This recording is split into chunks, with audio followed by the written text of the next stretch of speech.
Hi everyone. तुम्ही मला ओळखताच. मी आज तुम्हाला प्रिझम्पशन ऑफ इनोसन्स एक्सप्लेन करणार आहे. म्हणजे मला हा मुद्दा मांडायचा होता की प्रिझम्पशन ऑफ इनोसन्स म्हणजे काय. मी क्रिमिनल प्रोसिजरबद्दल सांगणार आहे. CRPC क्रिमिनल प्रोसिजर यामध्ये हे प्रिझम्पशन ऑफ इनोसन्स असतं. एखाद्या व्यक्तीच्या विरोधात FIR फाईल केली जाते. तो म्हणजे FIR फाईल केली, त्यानंतर त्या व्यक्तीला 24 तासात कोर्टासमोर हजर केलं जातं. कोर्टासमोर हजर केल्यानंतर कोर्ट त्यांना 2 ते 3 दिवसाची PC देते. PC म्हणजे काय, पोलीस कस्टडी. त्या पोलीस कस्टडीमध्ये इन्व्हेस्टिगेशन केलं जातं. त्यानंतर त्या व्यक्तीची चौकशी केली जाते.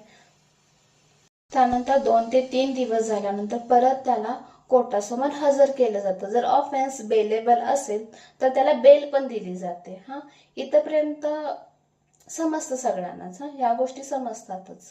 पण मला याच्या पुढे एक गोष्ट सांगायची की एखादा आरोपीला जेव्हा FIR मधून पोलीस कस्टडीमध्ये घेतलं जातं, याचा अर्थ असा होत नाही की त्या व्यक्तीने गुन्हा केलेला आहे.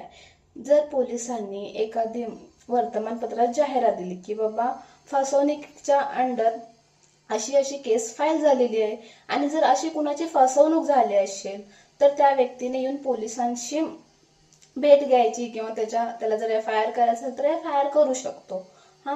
त्यामध्ये त्यांनी काही गोष्टी सांगितलेल्या असतात. कशासाठी?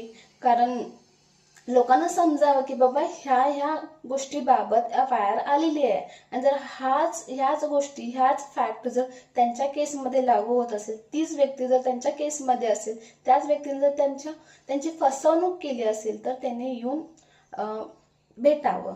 ओके, मग मी म्हणते